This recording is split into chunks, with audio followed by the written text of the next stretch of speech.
മലയാളത്തിൽ നിനക്ക് മൂലകുരുൻ പറയുന്നത് ബുദ്ധിമുട്ടാണെങ്കിൽ ഇംഗ്ലീഷിൽ പറഞ്ഞോ. എങ്ങനെ? ഫയൽസ്. ഫയൽസ്. ഓ, റിസപ്ഷനിൽ ഒരു പെണ്ണാണല്ലോ. വാടാ. എവിടെയാ കണ്ടു? ഇല്ല. ഹായ്. ഹലോ. എന്തായിരുന്നു? ഡോക്ടർ ഇല്ലേ? ഡോക്ടർ എത്തുണ്ടല്ലോ. എന്തായിരുന്നു പറഞ്ഞോളൂ. മുട്ടില് കുറച്ച് വേദനയുണ്ട്. പേരും അഡ്രസ്സും പറഞ്ഞേ. ഷഫീഖ്, ഷാബി മൻസിൽ, കുന്നിപ്പുഴ, പാറത്തോട്. പാറത്തോട്. ഡോക്ടർ എത്തണ്ടേ? ശരി ശരി. ബൈ. മുട്ടുവേദന എന്ന് പറഞ്ഞ് നന്നായി, അല്ലെങ്കിൽ ആകെ നാറിപ്പോയനെ. എന്തായാലും അവൾക്ക് മനസ്സിലായില്ല. അവൾക്ക് മനസ്സിലായില്ല. എടാ, ഇത് മൂലക്കുറുക്ക് മാത്രമുള്ള ആസ്പത്രിയാ. എന്റെ പൊന്നിക്ക് എന്ത് പണിയാ കാണിച്ചത് നിങ്ങള്? ഞാനാണെങ്കിൽ മുട്ടുവേദന എന്ന് പറയുകയും ചെയ്തു. ആകെ നാണക്കേടായി പോയി. അപ്പൊ ഇവിടെ എല്ലാവർക്കും മൂലക്കുരുവാണോ? എല്ലാവർക്കും മൂലക്കുരുല്ലടാ. ഈ തൂണും തുരുമ്പ് വിളിച്ച് ബാക്കി എല്ലാത്തിനും മൂലക്കുരുവാ. വേണ്ടായിരുന്നു. ചേട്ടന് എന്ത് പറ്റി? മുട്ടുവേദനയാ. അപ്പൊ കറക്റ്റാ. മാറാൻ പാടാ. അനിരുദ്ധൻ. അയ്യോ, അനിരുദ്ധൻ. ഇവിടെ നിൽക്കുകയാണോ? പോയി മരുന്നുമായിട്ട് വാടോ. ചെല്ലേ. ഹായ് മൂലക്കുരുസ്. ഇയാൾക്കെന്താ അസുഖം? അത് ആ, മൂലക്കുരു. മുണ്ട് കൊണ്ടുവന്നിട്ടുണ്ടോ? ഇല്ലേട്ടാ, മുണ്ട് കൊണ്ടുവന്നിട്ടില്ല. പിന്നെ എങ്ങനെ ഇത് തുറന്നു കാണിക്കും? ജീൻസ് ഇട്ടോണ്ട് വന്നിരിക്കണു. തന്റെ മൂലക്കുരു ഡോക്ടർക്ക് കാണണ്ടേ? എന്റെ പൊന്നെ, തന്റെ മൂലക്കുരുവിന്റെ വ്യാപ്തി വലിപ്പം ഒക്കെ ശരിക്കും കണ്ടാലേ ഡോക്ടർക്ക് കറക്റ്റ് ആയിട്ട് മരുന്ന് എഴുതി തരാൻ പറ്റൂ. സൂക്കേട് മാറണ്ടേ? എന്റെ പൊന്നേട്ടൊന്ന് പതിയെ പറ. എനിക്കിങ്ങനെ പതുക്കെ പറയാനേ അറിയൂ. ഇതിലും പതുക്കെ എങ്ങനെ പറയാ? ജീൻസ് ഇട്ടോണ്ട് വന്നിരിക്കുന്നു ഒരു മൂലക്കുരുക്കാരൻ. ഇന്നാ എടോ, ഡോക്ടർ പരിശോധിക്കുമ്പോ ഇത് കൊടുക്കണം. വേഗം കയറി ചെല്ലു ഡോക്ടർ അടുത്തേക്ക്. തനിക്ക് ഞാൻ വെച്ചിട്ടുണ്ട്. പോടാ.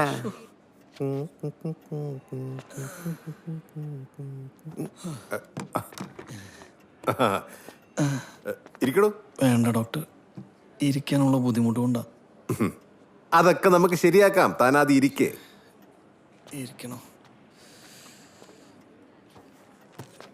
ഷെഫീഖ് എന്ത് ചെയ്യുന്നു? അക്കൗണ്ടന്റാ. ആ, അപ്പൊ ഇരുന്നുള്ള പണിയാ. അതെ ഡോക്ടർ, എങ്ങനെയെങ്കിലും ഇതൊന്ന് മാറ്റി തരണം. ഭയങ്കര വേദനയാ. എടോ, ഞാൻ എത്രയോ മൂലക്കുരു കണ്ടിട്ടുള്ളതാ. തന്റെ മുഖം കണ്ടാൽ അറിയാം ഈ കുരു അത്ര വലിയ ഭീകരനൊന്നുമല്ല. നമുക്ക് 2 ആഴ്ചത്തെ ട്രീറ്റ്മെന്റ് വേണം. ഇവിടെ തന്നെ നിൽക്കണം. അയ്യോ, അപ്പൊ എങ്ങനെയാ? ഇപ്പൊ തന്നെ അഡ്മിറ്റ് ആവുകയല്ലേ? ഡോക്ടർ, ഞാൻ ഡ്രസ്സൊന്നും കൊണ്ടുവന്നിട്ടില്ല. നമുക്ക് നാളെ അഡ്മിറ്റ് ആയാലോ? അയ്യോ, നാളെ മുതൽ 1-2 ദിവസത്തേക്ക് ഞാൻ ഫ്രീ അല്ല. ആണോ? ഇതല്ലാതെ ഇടവേളകളിൽ ചില അഭിനയ പരിപാടികളൊക്കെ ഉണ്ടേ. സാറിനെ ആർക്കറിയാത്ത ഡോക്ടറിന്റെ അടിവാരത്തിലെ ഹരിദാസ് അടിപൊളിയായിട്ടുണ്ട്. ആണോ? ആരാധകർക്കിടയിൽ അങ്ങനെ ഒരു അഭിപ്രായം ഉണ്ട്. ഞാനും സാറുടെ സീരിയലിന്റെ വലിയ ഫാനാ. ആഹാ, അപ്പൊ താൻ നമ്മുടെ ആളാ. എടോ, നമുക്കിതൊരു പൂ പറിക്കുന്ന ലാഘവത്തോടെ എടുത്ത് കളയാവുന്നല്ലേ ഉള്ളൂ. താൻ അങ്ങോട്ട് കയറി കിടക്ക്. ഗോപി സാർ. എടോ ഗോപി സാർ,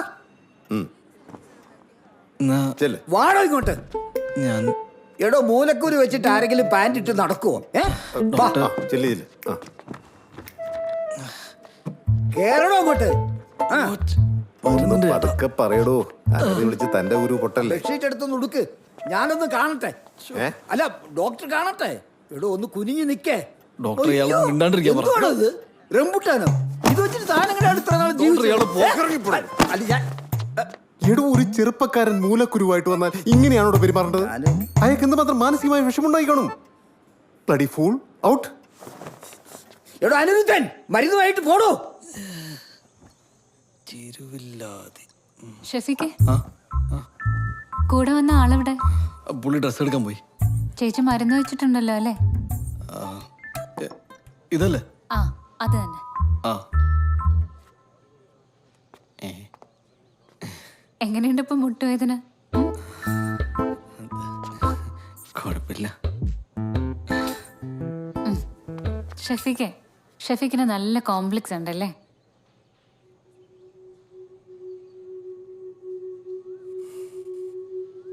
ലേശമുണ്ട് മാഡം. ഈ മൂലക്കുരു എന്നൊക്കെ പറഞ്ഞ ആകെ നാണക്കേട് കേസാ. എല്ലാവരും കളിയാക്കും. മനസ്സ് തുറന്ന് കാര്യം കൂടി പറയാൻ പറ്റില്ല. എൻ്റെ വീട്ടുകാരുടെയും കൂട്ടുകാരുടെയും മുന്നിൽ ഞാനൊരു കോമഡി പീസാ. Comedy piezo? എന്നിട്ട് എനിക്കങ്ങനെ കണ്ടിട്ട് ചിരിയൊന്നും വരുന്നില്ലല്ലോ. എടോ, തൻ്റെ വീട്ടിൽ ആർക്കെങ്കിലും ഷുഗറോ പ്രഷറോ അങ്ങനെ എന്തെങ്കിലും ഉണ്ടോ? ഉപ്പാക്കുണ്ട്. ആ, ഈ പ്രഷറും ഷുഗറും ഒക്കെ ഇൻക്യൂറബിൾ ആണ്. എന്നാലും അതൊന്നും തുറന്നു പറയാൻ ആർക്കും മടിയില്ല. ഷഫീഖിന് പൈൽസ് അല്ലേ? അല്ലേ? പൈൽസാണ്. ആ, പൈൽസ് ക്യൂറബിൾ ആണ്. എന്ന് വെച്ചാൽ കൃത്യമായിട്ട് കുറച്ച് നാൾ മരുന്ന് കഴിച്ചാൽ പൂർണ്ണമായിട്ടും ഭേദാവുന്ന അസുഖം. അതിനിത്രയും കോംപ്ലക്സിന്റെ കാര്യമൊന്നുമില്ല. താൻ ആള് സ്മാർട്ടല്ലേ? താൻ എത്തിയത് റൈറ്റ് പ്ലേസിലാ കേട്ടോ. Okay madam. ശരി, അപ്പൊ ഞാൻ ഇറങ്ങാണ്. എന്തെങ്കിലും ആവശ്യം ഉണ്ടെങ്കിൽ വിളിക്കേട്ടോ. ആ കഷായം കുടിക്കാൻ മറക്കരുത്. ശരി മാഡം. ശരി മാഡം.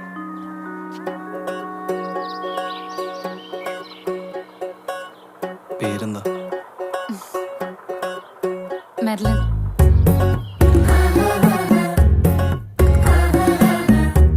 Okay madam.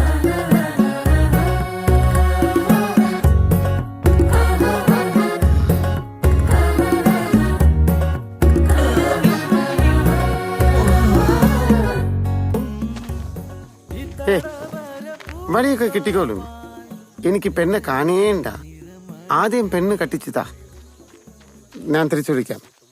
എവിടെ പോണേ? ഞാൻ ഷെഫീക്കിന് കുറച്ച് ഓറഞ്ച് മേടിച്ചോണ്ട് കേട്ടെ. എടാ, ഈ ഹോസ്പിറ്റലിൽ കിടക്കുന്ന ആറഞ്ച് ആപ്പിള് മേടിച്ചു കൊടുക്കണമെന്ന് പറയുന്നതൊക്കെ പാവപ്പെട്ടവന്റെ ചിന്താഗതിയാ. പണക്കാർ ഒരിക്കലും അങ്ങനെ ചിന്തിക്കില്ല. അതെന്താ? പറയാം. ഇപ്പോ അംബാനിയുടെ മോള് പ്രസവത്തിന് വേണ്ടി ഹോസ്പിറ്റലിൽ അഡ്മിറ്റ് ആയിട്ടുണ്ട്. ടാറ്റാവും ബിർലാവും കാണാൻ പോകുന്നുണ്ട്. അപ്പൊ ടാറ്റ ബിർല എടുത്ത് പറയുമോ, വാലിയെ നമുക്ക് 1/2 കിലോ ഓറഞ്ച് മേടിച്ചു കൊണ്ട് പോവാമെന്ന്? അങ്ങനെ പറയുമോ? ഇല്ലല്ലോ. ഒരിക്കലും പണക്കാർ അങ്ങനെ ചിന്തിക്കില്ല. This is rang. கொஞ்சம் லாஜிக்கலா திங்க் பண்ணு ரமேஷ. வாடா. പൂന്തണൽ തണുപ്പിൽ ചുറ്റിപ്പറ്റും കാറ്റേ തൊട്ടുടിയും തൂവൽ. ഒരു 4 കുപ്പി അരിഷ്ടത്തിന്റെ കുറവുണ്ടല്ലോ. ഞാൻ എണ്ണിപ്പോ കറക്റ്റ് ആയിരുന്നല്ലോ സാറേ. തന്നെ എനിക്ക് പിന്നെ പണ്ടേ സംശയം ഇല്ലല്ലോ. എനിക്ക് എന്നെ സംശയമില്ല സാറേ. നമുക്ക് ഒന്നുകൂടെ. ഷഫീഖേ വാ. ഡോക്ടർ, ആയുർവേദത്തിന്റെ ഒരു പച്ചപ്പ് തന്റെ മുഖത്ത് കാണാനുണ്ടല്ലോ. ഡോക്ടർ, ഞാൻ റിസപ്ഷനിൽ പോയപ്പോ ബില്ല് അടയ്ക്കേണ്ടെന്ന് പറഞ്ഞവര്. ആര് പറഞ്ഞു? കാഷ്യർ. ക്യാഷ്യർ അല്ല, ഞാനാ പറഞ്ഞത്. തന്റെ ഇന്ന് കാശ് മേടിക്കണ്ട. എന്റെ ഒരു ആരാധകന് വേണ്ടി ഞാൻ ഇത്രയെങ്കിലും ചെയ്യേണ്ടടോ. ഇല്ല ഡോക്ടർ, എന്റെ കയ്യിൽ പൈസ ഉണ്ട്. ഉണ്ട്, എനിക്കതറിയാം. തന്നെ കണ്ടാൽ തന്നെ അറിഞ്ഞൂടെ തന്റെ ഒരുപാട് പൈസ ഉണ്ടെന്ന്. അതെനിക്ക് വേണ്ട. വല്ല കാശില്ലാത്തനായിരുന്നെങ്കിലേ അവന്റെ കുത്തിന് പിടിച്ചാൽ മേടിച്ചാനാ. ഇനി തനിക്ക് ധൈര്യമായിട്ട് ദുബായിലേക്ക് പറക്കാം. സന്തോഷമായല്ലോ? Thank you doctor. ആയിക്കോട്ടെ, പോട്ടു. Doctor,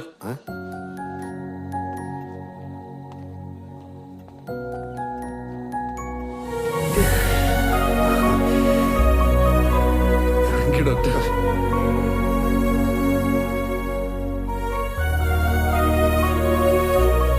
thank you doctor. ഓ, മൂലക്കുരു, റിസപ്ഷനിസ്റ്റ്, മെർലിൻ. കൊള്ളാം. എടാ ഷഫീഖേ, നിന്റെ എല്ലാ സെറ്റപ്പുകളും കല്യാണത്തോടെ നിർത്തിക്കോളാം. എന്റെ കാര്യമൊക്കെ അറിയാലോ നിനക്ക്. എന്ത് സെറ്റപ്പ്? മെർലിൻ പിന്നെ നിന്റെ സെറ്റപ്പ് അല്ലടാ. അയ്യോ ഇക്കാം, എന്റെ ആ മൂലക്കുരു മാറ്റിയില്ലേ, ആ ഡോക്ടറിന് ഒരു ഗിഫ്റ്റ് മേടിച്ചു കൊടുക്കാൻ ഞാൻ പറയണേ. ആ ഡോക്ടറുടെ കഥ പറഞ്ഞു. പിന്നെ എന്തിനാ നീ മെർലിന്റെ കാര്യം പറഞ്ഞത്? അത് നമ്മളൊരു കഥയുടെ ഒഴുക്കിന് വേണ്ടി അത് ലാൻഡ് ചെയ്യാൻ വേണ്ടി പറഞ്ഞ. അതോട് എനിക്ക് ആ ഗിഫ്റ്റ് മേടിക്കാം. എന്തെങ്കിലും പറ. ഡോക്ടർ കൊടുക്കാനുള്ള ഗിഫ്റ്റ്. ഡോക്ടർക്കാവുമ്പോ ഒരു സ്റ്റെതസ്കോപ്പ് അല്ലേ വേണ്ട. മൂലക്കുരുന്റെ ഡോക്ടർ അല്ലേ പുള്ളി? എവിടെ ചോദിക്കാനാ?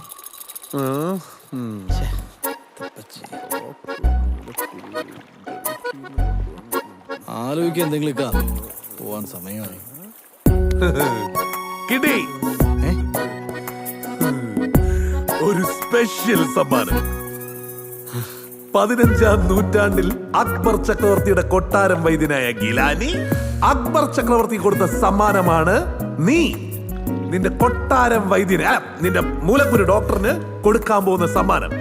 മനസ്സിലായ? എന്താണ് വാ